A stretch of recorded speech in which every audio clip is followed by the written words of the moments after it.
Est-ce que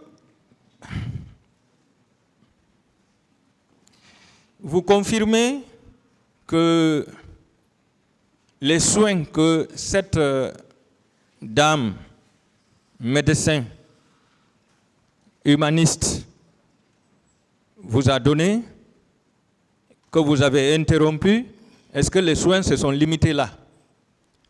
Ça ne s'est pas limité là-bas. Arrivé chez elle, elle m'avait même refait le pansement parce qu'il y a le sang qui coulait. Après chez elle, dans les quartiers, il y avait des petites cliniques de quartier. C'est là-bas que j'avais poursuivi. De là-bas, est-ce que vous aviez poursuivi vos soins? Oui, c'est là-bas que j'ai poursuivi les soins. 3 jours, on faisait le pansement, chaque 3 jours. Chaque 3 jours. Le pied encore qui était entorché, que j'ai oublié même. D'accord. Pied gauche. Je suppose que cette dame vous a soigné gratuitement. Oui. Elle est à remercier. Elle est humaine. Je vous remercie, Monsieur le Président. Merci, Monsieur le Président. Monsieur Diallo, oui, madame. Est-ce que le fait de répondre à l'appel des leaders politiques pour exprimer votre opinion politique est une infraction? Non, parce que tout un citoyen a le droit de manifester pacifiquement. D'accord. Vous aviez porté plainte contre qui et pour quelle infraction? Contre X pour que la justice soit faite. Et pour quelle infraction? Par coup et blessure volontaire. D'accord. Monsieur Diallo, est-ce que les militaires étaient obligés de venir au stade pour vous massacrer? Vous dites? J'ai dit, est-ce que les militaires étaient obligés de venir au stade pour vous massacrer? Non. Plutôt même de nous sécuriser. Ils avaient pour mission d'assurer votre sécurité, oui ou non? Oui, madame. Est-ce que ce jour-là, ils étaient là-bas à cette fin? Vous dites? Est-ce qu'ils étaient là-bas pour assurer votre sécurité? Non, par rapport à ce qui s'est passé et ce qu'ils m'ont fait, je ne peux pas dire qu'ils étaient là-bas pour nous sécuriser. D'accord. Ne pouvaient-ils pas vous laisser tenir votre meeting et rentrer chez vous paisiblement? Oui, c'était possible. S'ils le faisaient, c'était bon. Pour vous, qui est responsable de ces massacres? Bon, c'est à la tribunal de juger ça, mais ce qui reste clair, c'est des bérets rouges. Et les bérets rouges ne sont pas au hasard. Ils appartiennent à une hiérarchie, un gouvernement, un président, je ne sais pas. D'accord. Est-ce que vous avez pu constater la présence des femmes victimes de viol ce jour au stade? Non, je n'ai pas constaté pour ne pas mentir, parce que je n'ai pas vu. Qui a assuré votre prise en charge? Au côté de la santé, Oui. c'est une dame, je dis, j'ignore son nom. Ce qui reste clair, elle ose à Sangoya, 2e ou 3e porte. Elle travaille à Niassidine, je connais le bureau quand même. D'accord. Donc, vous confirmez à cette barre que vous avez eu la vie sauve grâce à la présence de la Croix-Rouge sur les lieux ce jour-là? Oui. Sinon, je n'allais pas sortir là-bas vivant, parce que le béret rouge me tenait coûte que coûte. Qu'est-ce que vous sollicitez de ce tribunal? Que la justice soit faite. Je vous remercie, Monsieur le Président. Merci, madame.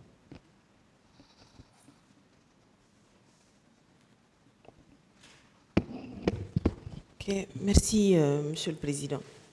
Monsieur Diallo, Oui, madame. à quelle heure vous avez pu sortir du stade? C'est ce que je répète encore. L'heure exacte de certains moments, je ne peux pas dire, mais je peux donner l'estimation.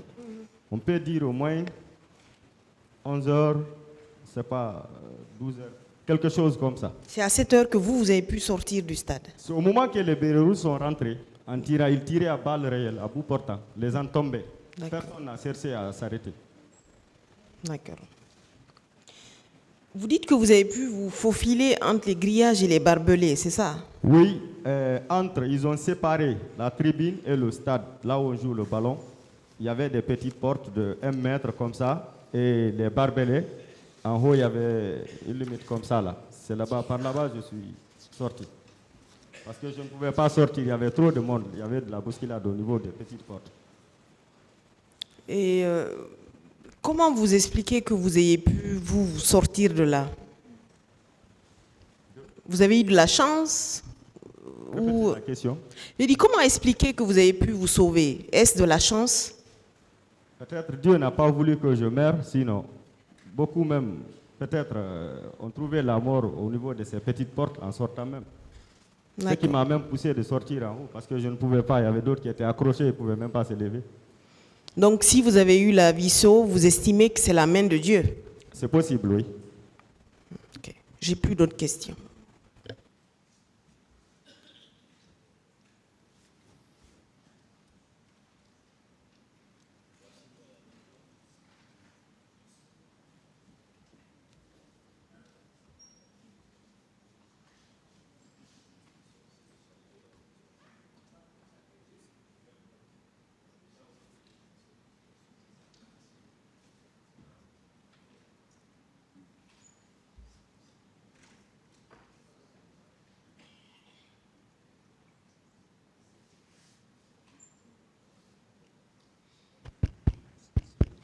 Ça, c'est bon. Merci, Monsieur le Président. Merci, honorable assesseur. Monsieur Diallo, Oui, monsieur. vous avez été tellement précis Oui, que je ne vais pas vous embêter avec beaucoup de questions. oui. Mais on voudrait comprendre. Les bérets rouges, ils détenaient quoi que vous avez pu constater? Qui? Les bérets rouges, ils détenaient quoi? Qu'est-ce qu'ils détenaient que vous avez pu constater? Ce que j'ai constaté, ils avaient des PMAK que je voyais dans les films. Au bout du canon, il y avait un couteau qui avait 3 lames. C'était tout? C'est Ce que j'ai vous vu, avez les pu couteaux, constater. Les couteaux aussi. Ça dépassait les couteaux, mais ça n'atteignait pas des coupes-coupes. C'était de taille moyenne. D'accord. Et les gendarmes? Les gendarmes, non, je n'ai pas vu avec les fusils. Parce que je ne les ai pas rencontrés dedans. À moins qu'ils étaient habillés en tenue béret rouge. Les D'accord. gendarmes étaient à l'enceinte du stade. D'accord. Et ceux des gendarmes qui étaient en t-shirt noir? T-shirt noir. Oui, Non, je n'ai pas constaté. d'accord. Et les hommes en maillot de Chelsea? Bleu. Bleu, oui. Oui. Eux, ils détenaient quoi que vous avez pu constater? Les gens que j'ai vus en maillot Chelsea, c'était juste à la porte. Ce sont eux qui ont ouvert les portes. Donc, ils ne détenaient rien. Parce qu'ils nous disaient même de faire tomber les cailloux. Victoire, venez, venez. D'accord. Alors, après ça, vous ne les avez plus vus? Après ça, je suis rentré, je ne suis plus ressorti par cette porte même. C'est de l'autre côté. D'accord. Dans les échauffourées, vous ne les aviez pas constatés? Non, je n'ai pas constaté. Les aviez C'était pas pas constatés. facile de constater aussi, pour ne pas mentir. C'est compréhensible, tout à Et fait. tout s'est passé très vite. Je suis d'accord avec vous. Merci, Monsieur le Président.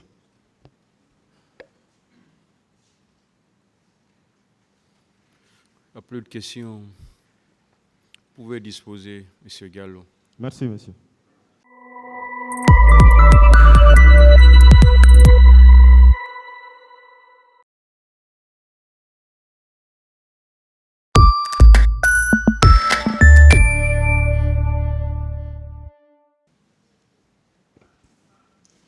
Monsieur le Président, il y avait une autre victime qui était programmée, mais malheureusement, elle est sortie et on n'arrive pas à la joindre au téléphone.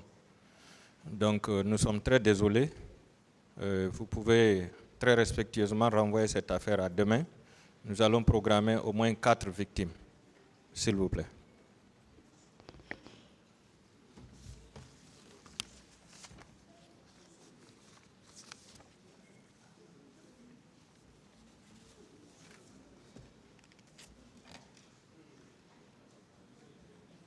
Oui, allez-y.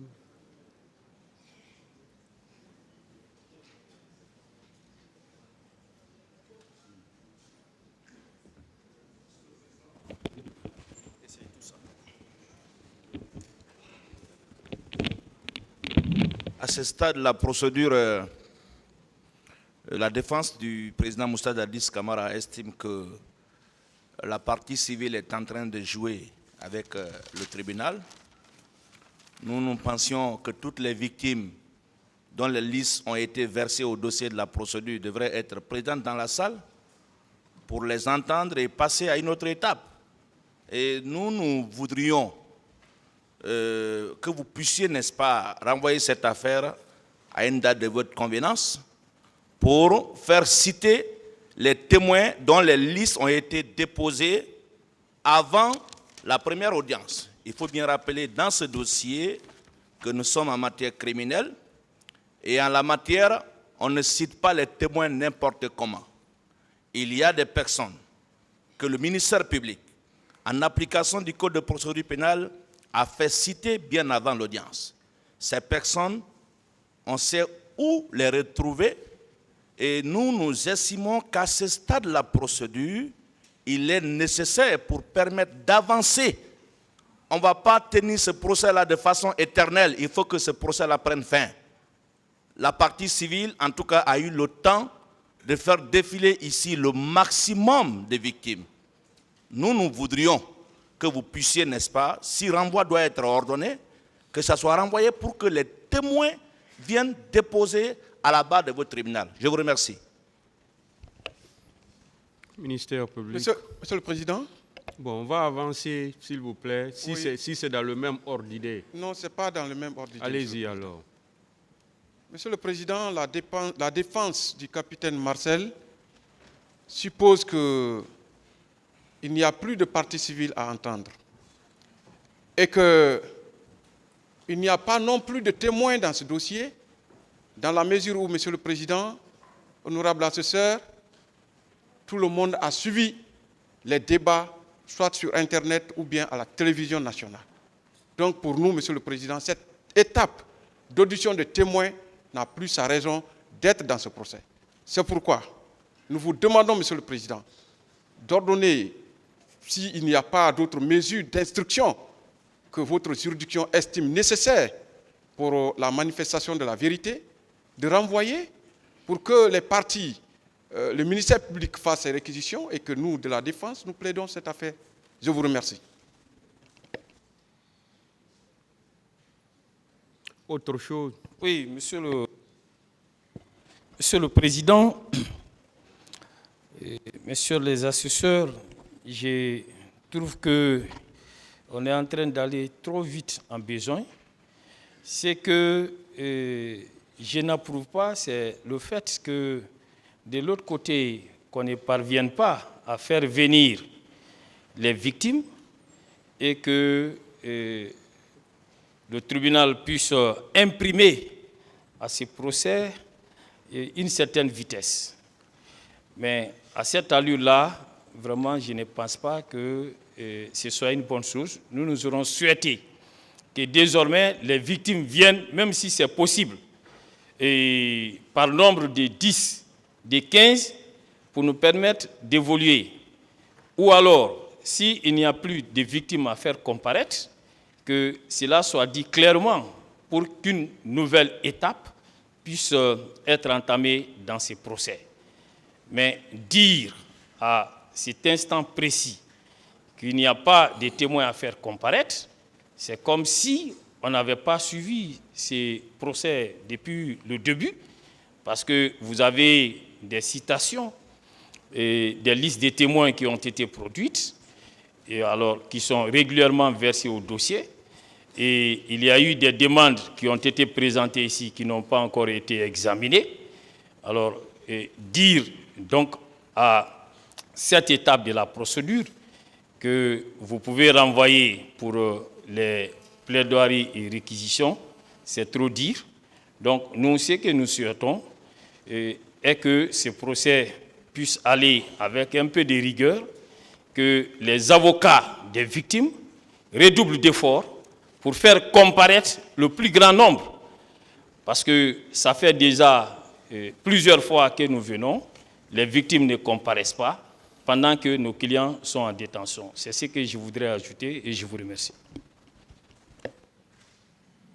Le Président, je voudrais tout simplement préciser qu'on ne doit pas occulter le fait que c'est un procès criminel, caractérisé notamment par la production et la discussion des preuves.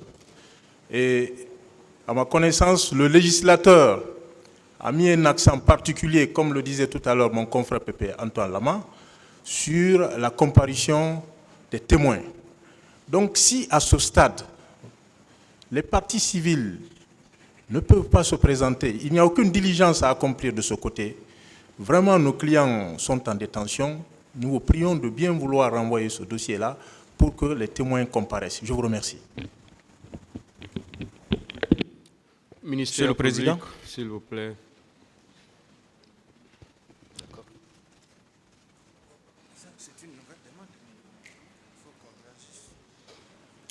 Merci bien, Monsieur le Président, honorables assesseurs. Nous avons suivi avec beaucoup d'attention la défense par rapport à sa préoccupation. Mais nous pensons, Monsieur le Président, que cette affaire est en train d'être jugée normalement. Jusqu'ici, il n'y a aucune entrave. Nous pensons, Monsieur le Président, que ce qui a fait qu'il n'y a pas eu suffisamment de victimes aujourd'hui, suffisamment de parties civiles, parce que tout simplement, le bâtonnier a perdu sa mère. Il nous a été dit que ce sacrifice-là doit se faire à 14 heures. Donc, ils ont programmé juste 4 victimes. Et sur les 4 victimes, on a déjà pris 3. C'est seulement la dame Mafere Souma qui n'a pas répondu. Je pense donc, Monsieur le Président, qu'à un certain moment, il faut humaniser le prétoire. Nous ne trouvons aucune objection par rapport au renvoi à la date de demain, parce qu'il nous a été promis qu'au moins 5 victimes seront là et elles vont passer à votre barre. Je vous remercie. Merci, Monsieur le Président. Je pense qu'un procès criminel comprend plusieurs étapes. Nous avons commencé par l'interrogatoire des accusés. Nous sommes à la phase de l'audition des parties civiles.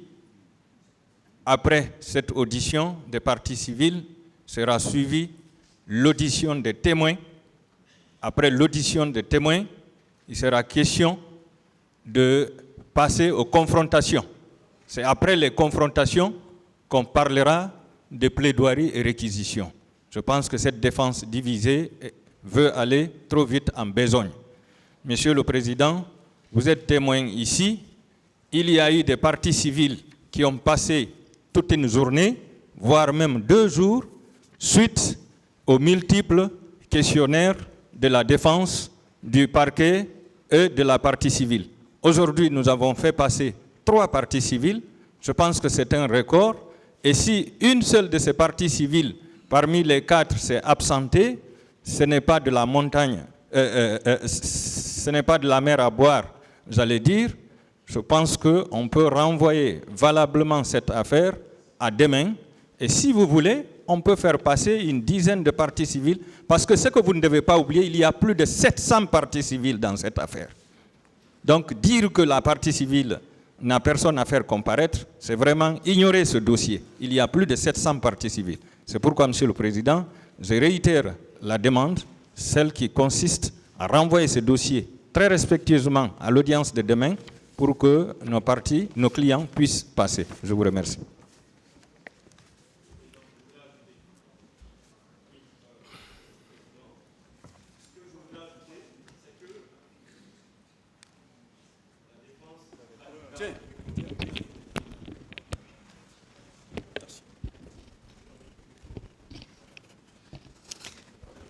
Ce que je voudrais ajouter, Monsieur le Président, c'est que la défense du capitaine Moussa Dadis Camara oublie vite.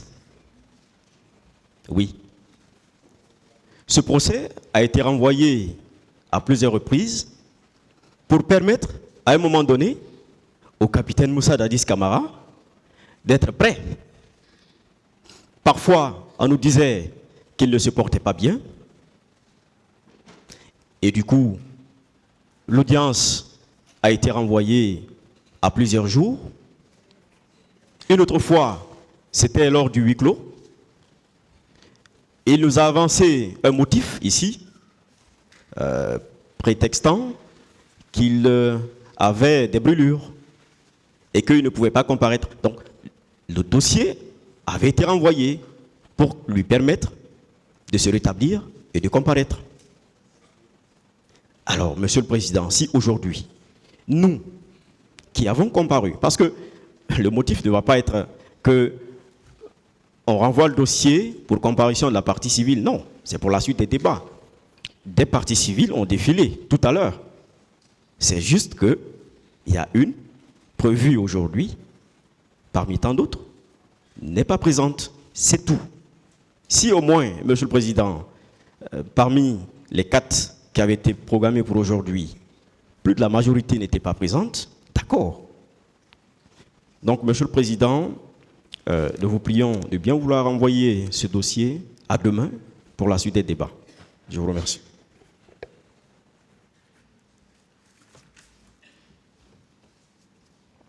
Bon, les conseils, s'il vous plaît, faites venir beaucoup de clients demain. Faites venir beaucoup, s'il vous plaît, beaucoup. Hein. Le tribunal renvoie cette affaire au 3 mai 2023 pour la suite des débats.